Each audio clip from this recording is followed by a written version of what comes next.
Hello guys, welcome back to gypsy Pradeep vlogs. இந்த வீடியோவில் நம்ம என்ன பார்க்க போகிறோன்னா, ரீசெண்டாக பழைய ஸ்கூலோட ஆனுவல் டே நடந்துச்சு. அதுக்கு வந்து டாக்டர் பரவீன் சுல்தான் அவங்க ஒரு ஸ்பீச் கொடுத்தாங்க. ஸோ அந்த ஸ்பீச்சை தான் நம்ம இந்த வீடியோவில் பார்க்க போகிறோம். ஸோ வீடியோக்குள்ளே போகிறதுக்கு முன்னாடி நம்ம சேனலுக்கு நீங்கள் இன்னும் சப்ஸ்கிரைப் பண்ணலைன்னா சப்ஸ்கிரைப் பண்ணிவிட்டு ஆல்ரெடி ஆப்ஷனை நோட்டிஃபிகேஷன் ஆன் பண்ணி வச்சுக்கோங்க. ஸோ நான் லேட்டராக போடுற வீடியோஸ்லாம் ஃபியூச்சரில் உங்களை தெரியும். தேங்க்யூ. 500க்கு 485 மார்க் வாங்குறவங்கள 2 பேரை போட்டு காட்டினாங்க. 473, 481 கரெக்டா சொல்றேனா? ஃபர்ஸ்ட் மார்க் 485, செகண்ட் மார்க் 481, மூணாவது மார்க் 473 கரெக்டா சொல்றேனா? டீச்சர்ல நான் ஒண்ணு சொல்றேன், அடுத்த வருஷத்துல இருந்து இந்த அறிவிப்பு பலகையில இவங்களெல்லாம் போட்டுக்கோங்க, வேணாம் நான் சொல்ல மாட்டேன். எந்த குழந்தையாவது தொடர்ந்து ஃபெயில் ஆகி அந்த குழந்தை பாஸ் பண்ணி இருந்ததுன்னா அந்த குழந்தை பேரையும் போடுங்க. அதான் முக்கியம். நீங்க ஃபர்ஸ்ட் மார்க் வாங்குறவங்களை கொண்டாடுறதை எப்போ விடுறீங்களோ அப்பதான் கல்வி தரம் உயரும். இந்த பஸ் மார்க் வாங்குறவங்களே ஏன் தெரியுமா கொண்டாடுறோம்? இப்படி வாங்கினா இப்படி கொண்டாடப்படுவா என்று மார்க் வாங்காதவங்களுக்கு சொல்றதுக்காக தானே நான் புரிஞ்சுக்கிறேன். இந்த பெற்றோர்கள் இருக்கிறீங்கல்ல, உங்களுக்கு பாரத பிரதமர் ஒரு சொல்லியிருக்கார். இன்னில இருந்து 1 மாசத்துக்கு முன்னால தேர்வும் தெளிவுங்கிற ஒரு மீட்டிங்ல அவர் பேசுறார். அவருடைய ஸ்கிரிப்ட் டைம்ஸ் ஆஃப் இந்தியா ஃபுல்லா போட்டிருந்தது. அவர் பேசினது அதுல சொன்ன ஒரு வார்த்தையை மட்டும் நான் உங்க எல்லாருக்கும் சொல்றேன். பெற்றோர்களுக்கு சொல்றார் நம்ம பாரத நாட்டின் பிரதமர், 135 கோடி மக்களின் தலைவர். அவர் சொல்றார், என்ன சொன்னார் தெரியுமா? உங்கள் குழந்தைகளின் ரிப்போர்ட் கார்டு உங்களுடைய விசிட்டிங் கார்டு கிடையாது. சில பேர் இருக்கிறாங்க, என் புள்ள 98 கேக்குறவன் இருக்கான்ல, அவன் புள்ள ஃபெயில் ஆயிருக்கும். உன் புள்ள தானே, நீ ஏன் எடுத்து சுத்துற? இப்படி சொல்றார் அவர், நான் சொல்லல. ரொம்ப முக்கியமா நான் கேட்டுக்கோங்க, நல்ல 98 மார்க் வாங்குறாங்கல்ல, அவங்க நிறைய சம்பாதிப்பாங்க. சத்தியமா சொல்றேன், நிறைய மார்க் வாங்கினா நல்லா படிக்க சொல்லுங்க. நல்லா படிக்கிறதுக்கும் நிறைய மார்க் வாங்குறதுக்கும் வித்தியாசம் இருக்கு. நிறைய மார்க் வாங்குற மாதிரி படிச்சா நல்லா சம்பாதிக்கலாம், நல்லா படிச்சா நிறைய சம்பளம் கொடுக்கலாம். எனக்கு தெரிஞ்சு சங்கர நாராயணன் சார் நல்லா படிச்சிருப்பாரு, நிறைய மார்க் வாங்கி இருக்க மாட்டார். கரெக்டா சார்? ஆமாவா? ஒரு விஷன் இருக்கணுங்க மனசுல. விஷனரிஸா நம்முடைய குழந்தைகளை கொண்டு வரணும். நான் இதை தொடர்ந்து சொல்லிட்டு இருக்கிறேன். உங்ககிட்டயே பாண்டிச்சேரியிலே வந்து சொல்லாம போனா சரியா இருக்கு, அதெல்லாம் சொல்லிடுறேன். ரொம்ப காலமா எனக்கு இந்த முதல் மார்க் வாங்குறவங்களை பார்த்தாலே ஆகாது. என்னன்னு தெரியலங்க. ஏன் தெரியுமா? இது 8ஆம் கிளாஸ்ல நடந்த ஒரு சம்பவத்தால. எனக்கு 8ஆம் கிளாஸ், நான் 8ஆம் கிளாஸ் படிக்கும் போது ஒரு நாள் எக்ஸாமினேஷன் நாள்ல நுழையிற சத்யபாமா என்கிட்ட வந்து நின்னுச்சு. அவதான் ஃபர்ஸ்ட் மார்க் வாங்குற பொண்ணு. தொடர்ந்து அவதான் வாங்குறான்.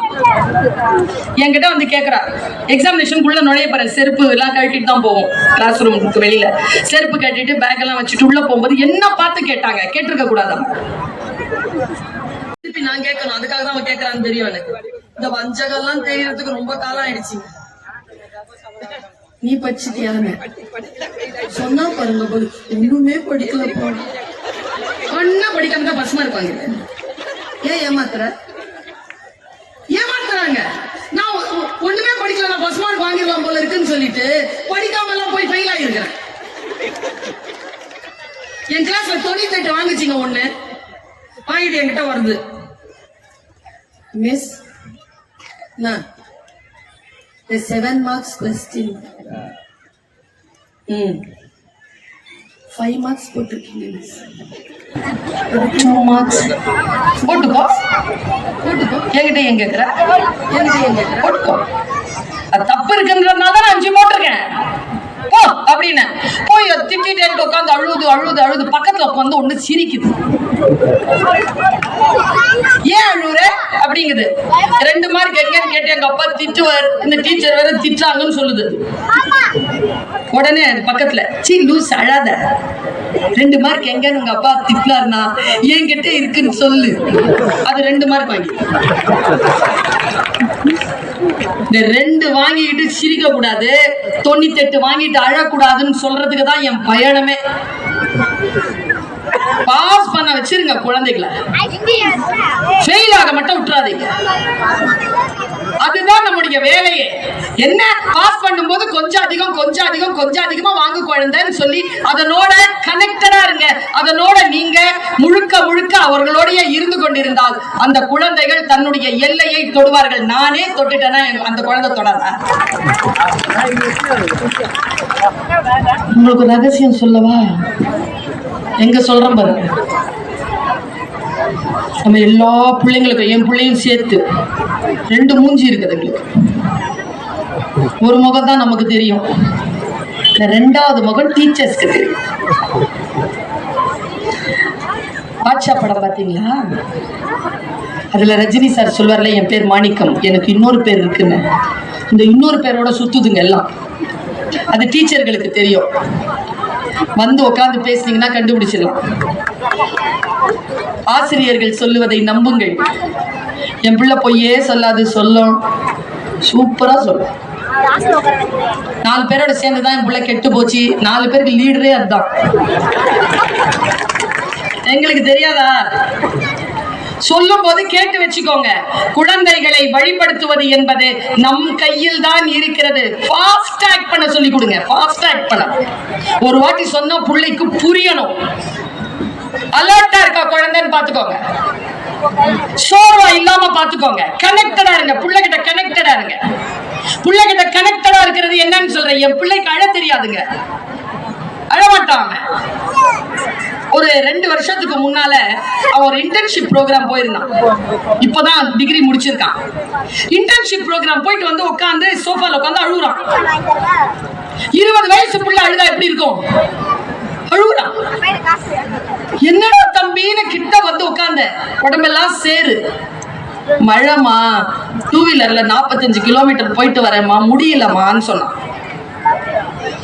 ஏண்டா 2 வீலர்ல போனேன், மழை நேரத்துல ஏண்டா வண்டி எடுத்தேன்னு? தெரியலமா, சார் சொன்னாரு, அங்க போய் ஒரு அப்ளிகேஷன் போட சொன்னாருமா, அதுக்காக போயிட்டேமா, கஷ்டமா இருக்குமா அப்படின்னா. உடனே இல்லைனா நாளையில இருந்து என் கார் எடுத்துட்டு போடா தம்பின்னு. உடனே அவன் சொன்ன பதில் தாங்க இங்க இருக்கிற எல்லாருக்கும் சொல்றேன். நம்ம குழந்தை பேசுறது நமக்கு புரிய மாட்டேங்குது, எங்கேயோ கேப் விடுறோம். நான் விட்டுருந்தேங்க, கேப் பிடிச்சிட்டான். நான் எப்படி பிடிச்சேன்னா நீங்களும் பிடிச்சுக்கோங்க.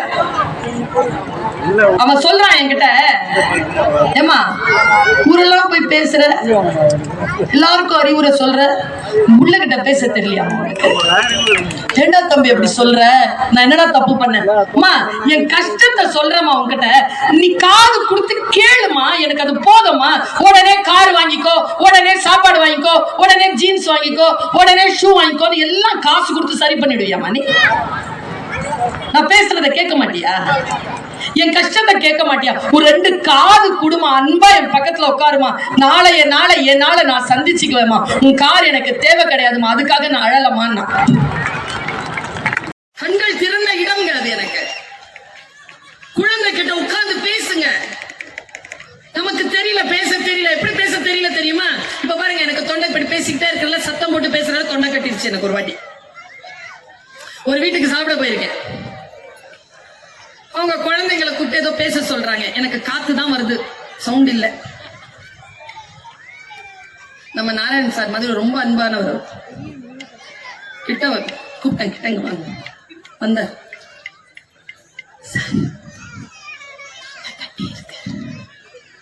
கொஞ்சம் சுடு தண்ணி கொடுங்க, கொண்டை கட்டி இருக்கு, கொஞ்சம் சுடு தண்ணி கொடுங்கன்னு ஹஸ்கியா வாய்ஸ்ல சொன்னேன். திருப்பி அவரு கேட்கிறேன், கொடுக்கவா?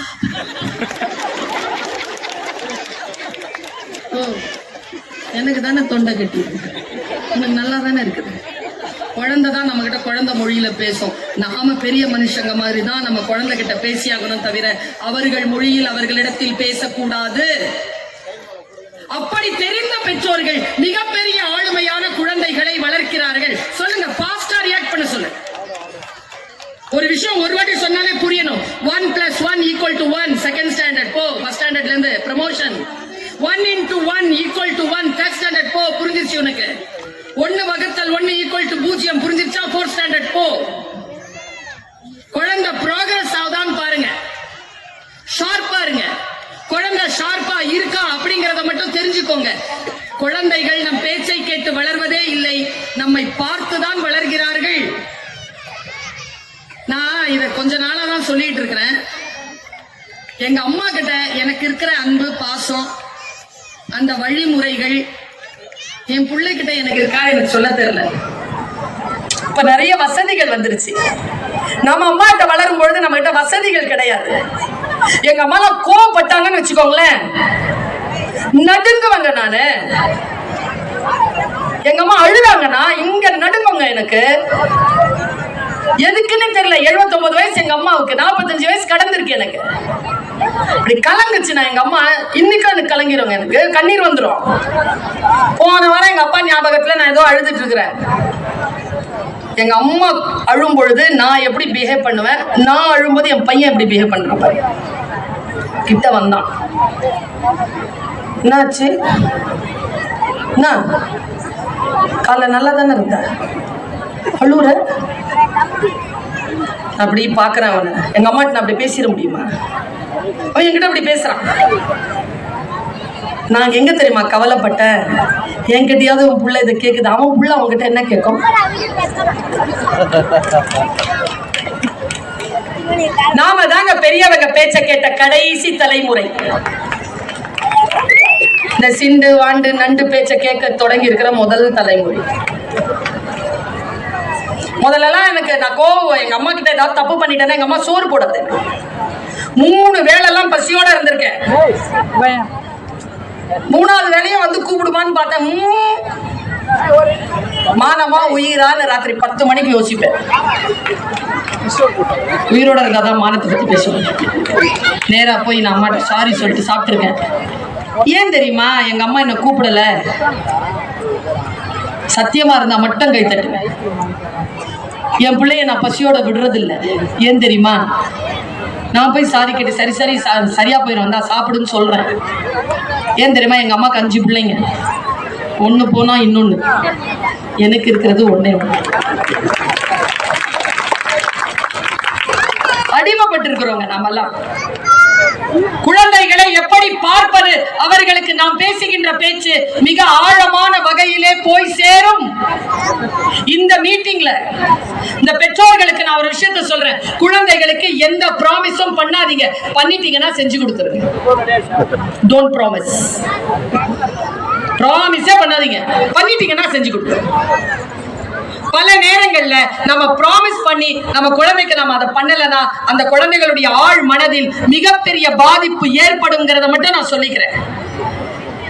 எனக்கு தெரிஞ்சு நான் இன்னில இருந்து ஒரு 18 வருஷத்துக்கு முன்னால, ஆமா 18 வருஷம் இருக்கும், SBO ஸ்கூல்ல பேச போறேன்.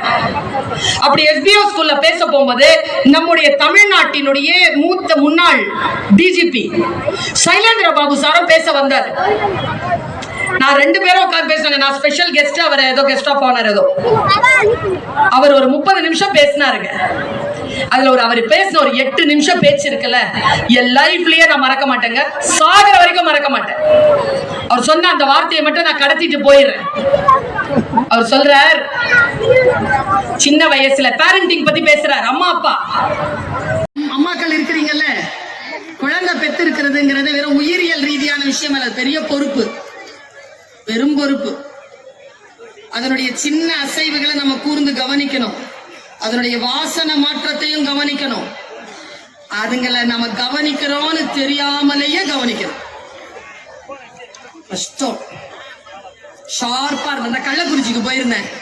அப்போ ஒரு ஐயா எழுதி சொல்றாரு, மேடம் என் பொண்டாட்டி அவன் பிள்ளைய படின்னு தொந்தரவு பண்றான் மேடம், 9வது படிக்கிறான் மேடம் அவன். நான் சொல்லிட்டேன், டேய் பாடுறா, சுமாரா படிச்சா போதும் நான் விடுறான்ட்டேன். நான் யார் சொன்னது மேடம்? சரின்னாரு. நான் சரியா சொன்னா மட்டும் நீங்க எனக்கு அக்னாலஜ்மெண்ட் பண்ணுங்க. 2மே பிள்ளைகிட்ட பேசுனீங்களான்னு கேட்டேன். அம்மா படிங்குது, அப்பா படிக்க வேண்டாங்க. முதல்ல புருஷன் பொண்டாட்டி போய் ஒரு முடிவுக்கு வாங்க. பேசு. ஒத்த கருத்தா பிள்ளைகிட்ட பேசு. அம்மா ஒரு கருத்து, அப்பா ஒரு கருத்து. இன்னொரு டிப்ஸ் கொடுக்கறேன். அப்பா குழந்தைய கண்டிக்கும் போது, அப்பா போனதுக்கு அப்புறமா குழந்தை கிட்ட அப்பாவை பத்தி குறை சொல்லாதீங்க. அம்மா அப்பா குழந்தையை கண்டிக்கும் பொழுது குழந்தையின் முன்னால் அம்மாவை தகப்பன்மார்கள் கண்டிக்க கூடாது. அப்பொழுதுதான் ஆளுமையான குழந்தைகள் வளர்வார்கள். பேரண்டிங் அவ்வளவு பெரிய விஷயம். சைலேந்திர பாபு சொன்னார் பாருங்க ஒரு மேட்டர். அவரு சின்ன பிள்ளையா இருக்கும் பொழுது, அவர் 5ஆம் கிளாஸ் ஏதோ படிச்சிருக்காரு. அவங்க அப்பா ராத்திரியில வேலைக்கு போயிட்டு சட்டையை மாட்டி வச்சாராம். காலையில ஆணில இருந்து சட்டையை எடுத்து போடும்போது அதுல இருக்கிற 5 ரூபாவை காணலையாம். எல்லார்கிட்டயும் விசாரிச்சிருக்காங்க. அவர் சில அண்ணன் தம்பிகளோடு பிறந்தவர். விசாரிச்சிருக்காங்க. அவங்க வைஃப் கிட்டையும் கேட்டிருக்காங்க, அம்மாட்டையும் கேட்டிருக்காங்க. யாரும் எடுக்கலன்னு சொல்லிட்ட உடனே போயிட்டாரு. இவர் ஒரு நிறைய நாள் கழிச்சு, ஒரு 12 வருஷம் கழிச்சு காவல்துறை செலக்ட் ஆயிட்டார். யூனிஃபார்ம் எல்லாம் போட்டு முதல் மாசம் சம்பளம் எடுத்துட்டு அவங்க அம்மாட்ட வந்தாராம். அம்மா நம் போலீஸா ஃபர்ஸ்ட் சம்பளமா கொடுத்து அப்படியே காலடி கிட்ட உட்கார்ந்தாரா. அம்மா அந்த சம்பளத்தை வாங்கி வச்சுக்கிட்டார். வச்சுக்கிட்ட உடனே இவர் சொன்னார், அம்மா உங்ககிட்ட ஒரு விஷயம் சொல்லணுமா, அது இன்னைக்குதான் சொல்லணும்னு நினைச்சேன். என்னடா? இன்னில இருந்து ஒரு 10-12 வருஷத்துக்கு முன்னால, ஆமா அப்பா பையில இருந்த 5 ரூபா காணும் இல்லம்மா? ஆமா, அத நான் தாம்மா எடுத்தேன். அம்மா பதில் தாங்க முக்கியம். அம்மா சொன்னாங்களா, எனக்கு தெரியும்ப்பா. What a mother. ஏம்மா நான் எடுத்தத பாத்தீங்களா? இல்லப்பா. அப்ப எப்படி தெரியும் நான் எடுத்தேன்னு? நீ சொன்னதை நான் நம்பலப்பா. இங்க நிறுத்துறேன். தன் குழந்தை தன்னுடைய கணவனுடைய பையிலிருந்து காசு எடுக்குதுன்னு தெரிஞ்ச உடனே குழந்தைய கண்காணிக்க தொடங்கினா அம்மா. அவன் பொய் சொல்றான்னு தெரிஞ்ச உடனே குழந்தைய கண்காணிக்க தொடங்கினான். எப்படி தெரியுமா வளர்த்தெடுத்தா? ஊர்ல எவன் திருடினாலும் அவனை புடிச்சு காவல்துறைக்கு கூட்டிட்டு அங்கிருந்து நீதித்துறைக்கு கூட்டிட்டு போகிற ஒரு காவல்துறை அதிகாரியா வளர்த்தெடுத்தா பாருங்க. அதான் அம்மா.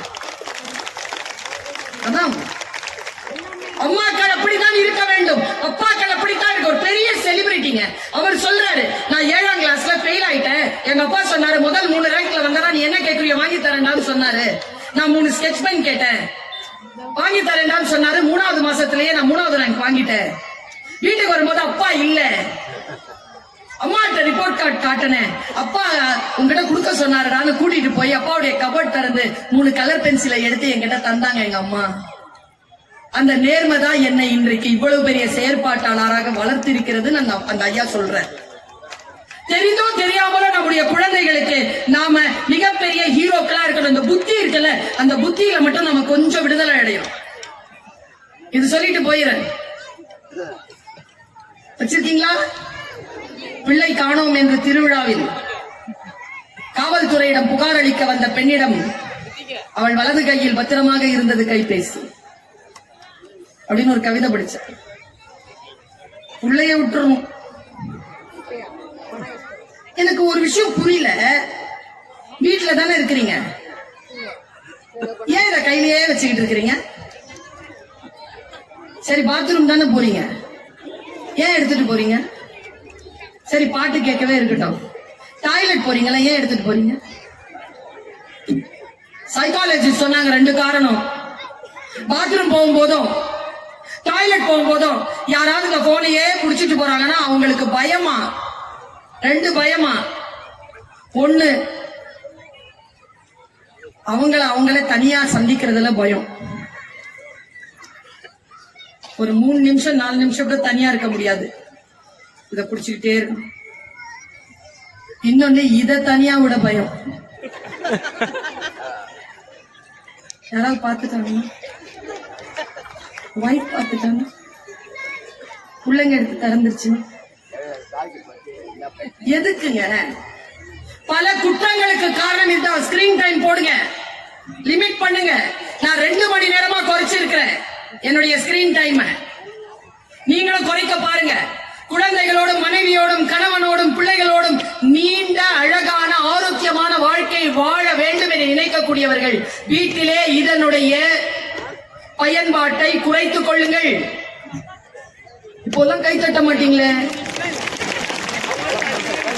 ஐயோ வலிக்குது, ஃபியூனரல்ல இருக்கிற மாதிரியே இருக்கு. அதை எப்படி நாம் குறைக்கிறது? 10 மணிக்கு மேல பயன்படுத்தாதீங்க. குழந்தைகளுக்கு முன்னால் பயன்படுத்தாதீர்கள். தேவையற்ற விஷயங்களை பார்க்காதீர்கள்.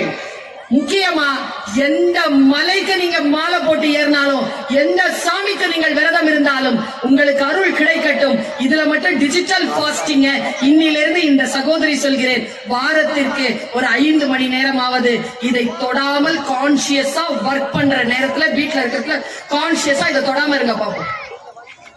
டிஜிட்டல் ஃபாஸ்டிங் கொண்டு வாங்க. குழந்தைகளை வளர்த்தெடுப்பது என்பது நம்முடைய புத்தி தாங்க. எங்க நம்ம மிஸ் பண்றோம்னா, நம்முடைய ஒரு ராஜா இருந்தானா, அந்த ராஜா ஒரு பிச்சைக்காரனுக்கு ஒரு காசு போட்டிருக்கான், செப்பு காசு. அவன் பிடிச்சவன் கீழே போட்டான், சாக்கடையில விழுந்துருச்சு. உடனே சாக்கடையில கை போட்டான். ராஜா சொன்னா, தப்பு பண்ணிட்டேன், தூக்கி போட்டிருக்க கூடாது, இந்த வெள்ளி காசு, அதை தொடாத. வெள்ளி காசை வாங்கி வச்சுட்டு மறுபடியும் கை போட்டான். ஏய் இருறா, தொடாதராதன்னு சொன்ன, இந்த தங்க காசு, தங்க காசை வாங்கிட்டு அதுல கை போடுறான். நான் சொன்னலடா, இந்தடா இந்த தங்க முடி போச்சு, ஒரு காசு முடி, ஒரு காசை வாங்கிட்டு மறுபடியும் கை போட்டாங்க. ஏய் எப்படா இந்த புத்தியில இருந்து நீ வெளியில வருவ? இந்த பிச்சைக்கார புத்தி உங்ககிட்ட எப்படா போகும்? இந்தா வா, எந்திரி, என் ராஜ்யத்துல பாதி தரேன்டா, எந்திரா. நிஜமா தருவியா? தரேன், எந்திரி. அதுல இந்த சாக்கடை பகுதி வருமான்னு கேட்டான். உன்னை என்ன பண்ணுவீங்க? இந்த புத்தி இருக்கிறவன் என்ன பண்ணு, ஷார்ப்பா வளர்ந்த பிள்ளைங்களை. பிஆர் நாட்டில் பழங்குடியில் ஒரு கதை நிலவுகிறது. சாதாரணமா தான் இருக்கும் கேட்கறதுக்கு, வீட்டுல போய் யோசிச்சு பாருங்க. மிகப்பெரிய வார்த்தை அந்த பிஆர் பழங்குடியினர் சொல்லுவது. என்ன சொல்றாங்க தெரியுமா? ஒரு புறா கூட்டத்துக்கிட்ட ஒரு தலைவன் கேட்டானா, ஒரு இளைய புறா கிட்ட, டேய் உயிரோட இருக்கணும்னா யார் கிட்ட நான் ஜாக்கிரதையா இருக்கணும்னு. குறி வைக்க தெரிஞ்ச வேட்டைக்காரன் கிட்ட ஜாக்கிரதையா இருக்கணும் சார். நான் அவன் அவங்க அம்மாட்ட கேட்டாங்களா, பையன் சரியா சொல்றான், சூப்பரா சொல்றான் சார், குறி வைக்க தெரிஞ்ச வேட்டைக்காரன் குறி தப்பாது, இன்னும் ஜாக்கிரதையா இருந்தாதான் பறந்து போக முடியும், இல்லன்னா பிராக்ஷன் ஆஃப் செகண்ட்ல உயிர் போயிடும். தப்பா சொல்லி கொடுத்திருக்க. வேற, குறி வைக்க தெரிந்த வேட்டைக்காரனிடத்தில் நாம் ஜாக்கிரதையாக இருப்பது போல் ஆயுதம் தாங்கிய குறி வைக்க தெரியாத வேட்டைக்காரனிடத்திலும் ஜாக்கிரதையாக இருக்க வேண்டும். ஏன்னா அவன் யாருக்கோ குறி வச்சிருப்பான், யாருக்கோ தானே வைக்கிறாங்கன்னு சும்மா இருப்பீங்க, அது நம்மள வந்து அடிச்சு. அதிகாரத்தை பயன்படுத்த தெரியாதவர்கள் கையில் அதிகாரம் இருக்கின்ற பொழுது அந்த அதிகாரத்திற்கு உட்பட்ட நீங்கள் ஜாக்கிரதையாக இருங்கள். குழந்தைகளுக்கு ஷார்ப்பா இருக்க சொல்லிக் கொடுங்க, சோசியலா கனெக்டடா இருக்கிற சொல்லிக் கொடுங்க. இந்த விஷயத்தோட மட்டுமே உலகம் முடிந்து போவதில்லை, உலகத்தை பார் என்று சொல்லிக் கொடுங்க. கொஞ்சம் இந்த ஸ்கூல்ல 100% அட்டெண்டன்ஸ் கொடுக்குறீங்களா சார்? நான் கொடுக்க மாட்டேன் அந்த பரிசை. 100 நாள் பிள்ளை ஸ்கூலுக்கு வந்து என்ன பண்ண போகுது? 95 நாள் அனுப்புங்க போதும். ஒரு 5 நாள் லீவ் எடுத்துக்கோ. காது குத்துக்கு போறதில்ல, ஒரு கல்யாணத்துக்கு போறதில்ல, ஒரு திருவிழாவுக்கு போறதில்ல, உடம்பு சரியில்லைன்னா படுத்து தூங்குறது இல்ல, அம்மா அப்பாவுக்கு ஒரு வெந்நீர் வச்சு தர்றது இல்ல, எதுவுமே பண்றது இல்ல. 100 நாளும் பள்ளிக்கூடத்துக்கு வந்து பட்டொழி வீசி பறந்து அது என்ன பண்ண போகுது? குழந்தைகளை குடும்பத்தோட சோசியலா கனெக்ட் பண்ற விஷயம் எனக்கு ரொம்ப பிடிச்சது. இந்த ஸ்கூல் வந்து குழந்தைகளை வெளியில கூட்டிட்டு போய் உலகத்தை காட்டுகிறார்கள். வேற எந்த ஸ்கூல்லயும் நான் பார்க்கல சார். உலகத்தை காட்டுகிறார்கள், ரயில்வே ஸ்டேஷன் போய் காட்டுறாங்க. நான் சொல்றேன் பாருங்க, இந்த 17-18 வயசு இருக்கக்கூடிய குழந்தைகளுக்கு காவல்துறையை போய் காட்டுங்க, போலீஸ் ஸ்டேஷனுக்குள்ள கூட்டிட்டு போய் காட்டுங்க. ஹாஸ்பிட்டல்ல இந்த ஃபர்ஸ்ட் எய்ட் கொடுக்கறாங்கல்ல, எமர்ஜென்சி வார்டு, அந்த ஆக்சிடென்ட் ஆகி கிடக்குறாங்கல்ல, கூட்டிட்டு போய் காட்டுங்க.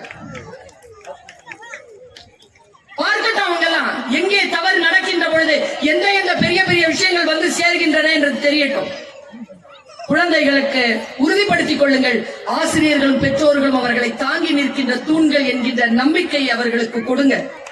துரியோதனனுக்கு தொடையில அடிச்சா உயிர் போகும், ஏன் தெரியுமா? காந்தாரியின் விழியின் சக்தி படாத இடம் அது.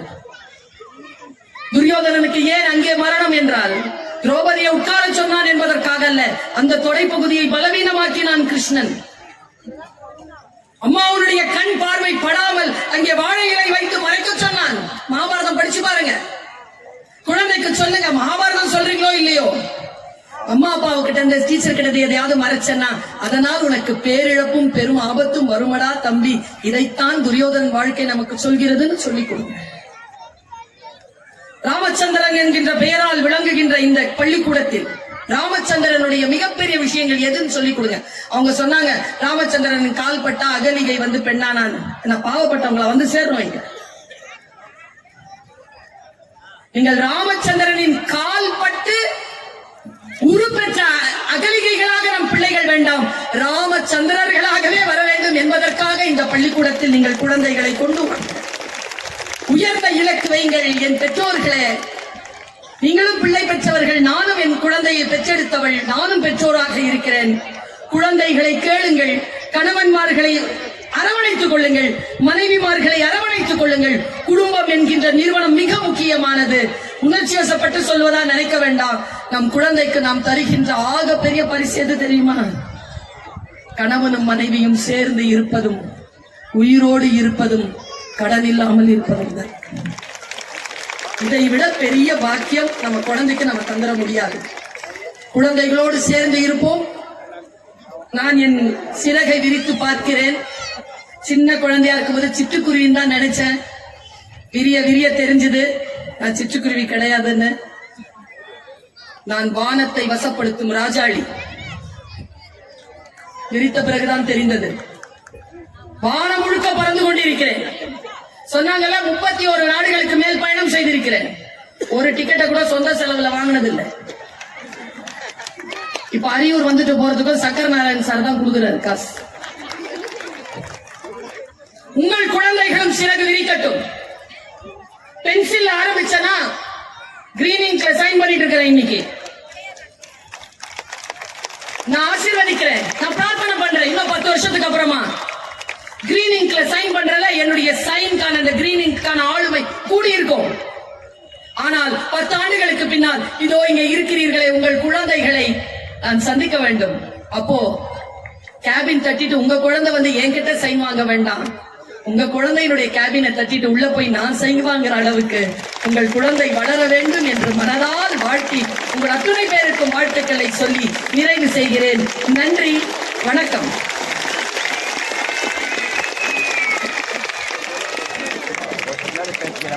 ஒரு